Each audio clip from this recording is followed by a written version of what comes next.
Good morning, everyone. Augie here on a beautiful March morning. Well, beautiful up there. Ugh, not beautiful down there. This is country life out here this time of year. Snow melts off and we get the bogs. So much so that I can't even get today's project up to the house or to my shop. We'll get to that in just a minute. You already know what it is if you've seen the thumbnail. Just a quick little update on some of the crap you got to deal with as a flipper, especially when you go to the public auctions. With Ranger, we talked about that a little bit last time. I haven't done a lot to it yet. I've already invested about $100 into the darn thing, and there's a website I can go to that checks the status of the title when they get it. That's a DMV website that tells me the status of when they receive it, where it's at in the process, and when they send it out. Anyway, so when they got it in. It hasn't been sent out yet. I'm still probably not going to be another week till I get it. But it says that the title contains a brand. Well, the sucky thing about that is I did not buy it with a brand, which usually means a salvage car. It could be a couple of other things, but it's usually pretty bad. It wasn't listed on the auction website that it had a brand. So they have to give me my money back by law. They have to give me my money. I can't speak today. It's too early. They have to give me my money back. And my sister-in-law, in fact, had a similar problem a year or two ago, where she bought a car from them. It's the only other time I've ever seen this happen. And they screwed up on the title. It was branded when they didn't say it was. They had to give her money back. The problem is, I like this truck, and I've already invested some money in it. But both the DMV, they can't tell me what the brand is. They said I have to wait till I get it. The auction just says I have to wait till I get it. I'm hoping it's something stupid like an odometer rollback. There is on the CARFAX an issue where the odometer has been written down as potentially being a discrepancy. It's clearly a clerical error. If you look at the CARFAX, it's like 100 miles off. Nobody's going to risk felony for rolling back the odometer 100 miles. So anyway, but I don't think that's what it is, because that was only like 3 years ago. And cats are chasing the turkeys. Anyway, if a car is older than 10 years old, they usually don't worry about odometer discrepancies too much on titles. So I don't know. We'll see. Probably going to have to go back, get my money back, which sucks because it's tax season, and that's a good little truck. Oh well. Anyway, the bus. Oh yeah. Also, this is again part of country life in the early spring. This was a week ago, maybe 2 weeks, that I washed this thing off. You should see the looks we get anytime we go to the city. This thing, title should be here today. It's clean, ready to go. I'm going to list it for 8, see what we can get for it. Now, as for the current project, if you've been following any of my videos at all, you know that I started out just selling like classics and cool cars and things like that. I got into it because I thought it'd be kind of fun and give me a chance to have some fun cars and that I couldn't maybe normally afford to keep. And that kind of transitioned to, you know, the cars that I sell today, which is one of my major sources of income. But I still enjoy doing the classics and the fun cars. And, you know, I did that Volkswagen bus back in December, which was my best flip I've ever had. And that kind of rekindled my love for doing some classics. And I thought, well, I'm doing 5 cars at a time. Maybe let's do something fun again. I've been looking on Marketplace and Craigslist and whatnot for cars, because the auction this time of year is crazy. The one coming up in a couple of weeks, we actually have a truck consigned to that auction. Hopefully we'll get some money back on that. But it's full of dealers trying to restock because they're selling out. It's full of people who have their tax checks who are just trying to get a good deal. So I've never been able to buy a car at the March auction because it's too crazy. So I've been looking for private sales. I came across this. I took a gamble. I think it's a good deal. Like you said, you already know what it is, but it's this. Right here. This is a 1969 Coupe 302 Mustang. So it's not a fastback, unfortunately, but for the price I paid, I'd never get a fastback. It does have a 302 V8, which that's kind of the big deal with the Mustangs. You don't want a V6. You're not a girl. Well, that's kind of the thing. V8 Mustang. I've always wanted one. My favorite year, hands down my favorite year. Of course, like I said, I'd want a fastback. It is what it is. I paid $4,500 for this car. I did a lot of research before I bought it. I messaged the lady. I saw it 5 minutes after she posted it. I messaged her, and then I kind of waffled around a little bit on whether that was a good deal. About a half an hour later, I saw that her Facebook post already had over 2,000 views. I've never had 2,000 views on any of my posts, no matter how long they've been up. So it shows me that a lot of people were interested in it.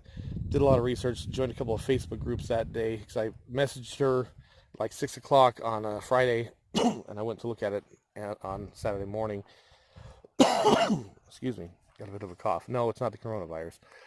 Anyway, so I did a lot of research, and I couldn't find another good running project with a V8 for anywhere near that price. In fact, the only other 69 I could find within a close proximity of me was a roller, and they wanted $55 for that. So, you know, I jumped on it, and I got there at 8 in the morning on Saturday, and she had lined up almost everybody who wanted to see it at once. She had them all coming out at 8.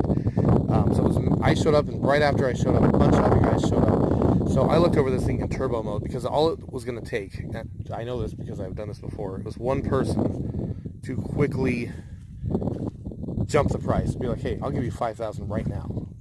Because I've done that before, and it works. I did that on our food truck. I jumped the price to jump myself in line, and I got it. So I gave it a quick once over. I started it up, didn't even take it for a test drive, and I said I'd take it. I'm not disappointed with it, not at all. So let's go with a little walk around. First of all, it's this hideous color of purple. Actually, let me go back a little bit, give you a little backstory. The lady, she was divorced. Her ex-husband got it about a year ago. He owned an engine shop, and he took this as payment for some work they did on somebody's engine. She didn't know a whole heck of a lot about it. In her opinion, it was needing just so much work, it was undrivable. That's not true. It's not that bad. But anyway, so she took it into a specialty Mustang shop in town, and they run her through the ringer on how much everything was going to cost for all these repairs, and she bailed. So it's mine now, and I will give you a quick little walk around. Like I said, it's this ugly purple. It is going to get painted, that's for sure. I'm not going to spend a lot of money on this car.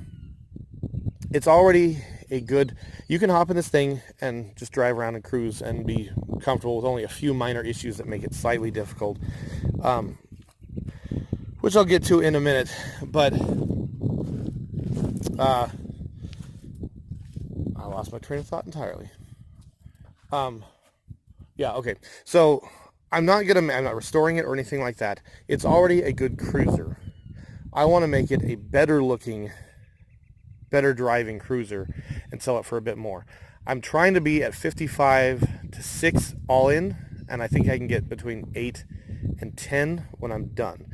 So she's going to get painted. I've already run a poll on my Facebook page and talked to a lot of people. We're going with a dark gunmetal gray, something between John Wick's 69 and Eleanor. I'm either going to do it myself with a rattle can. Now hold up. I know you're going to have problems with that. I'm very good with rattle can paint. I know it will not compare to a real paint job. Again, I'm not spending a lot of money. She needs a lot of little things to be perfect. I mean, there are nothing big, but there are some dents. You know, if you see, you probably can't see. It's dirty. Again, it was pretty clean when I bought it, but you can't go down these roads without getting stuff dirty. But there are lots of little dings. There's like one right there. You can see things like that. I'm not fixing all of that. I just want it to be a slightly better looking cruiser. That's why I'm either going to do a decent rattle can paint. By decent, I mean fully sand it down, prep it, paint it, wet sand, 2K clear, that kind of stuff. Or I'll take it to Mako. Mako wanted $1,000 for it. I think I can get the same results with a good rattle can paint job for less than that. I think I can make it look exactly like Mako could do it without all the overspray. So I think that's the route I'm going to go with. Rims. She's got these 15-inch US mags on the back and donuts pretty much on the front. I was going to just replace the fronts with more of those US mags. I can get repops. Actually, not repops, they're not old, but I can get the same exact rim as the front.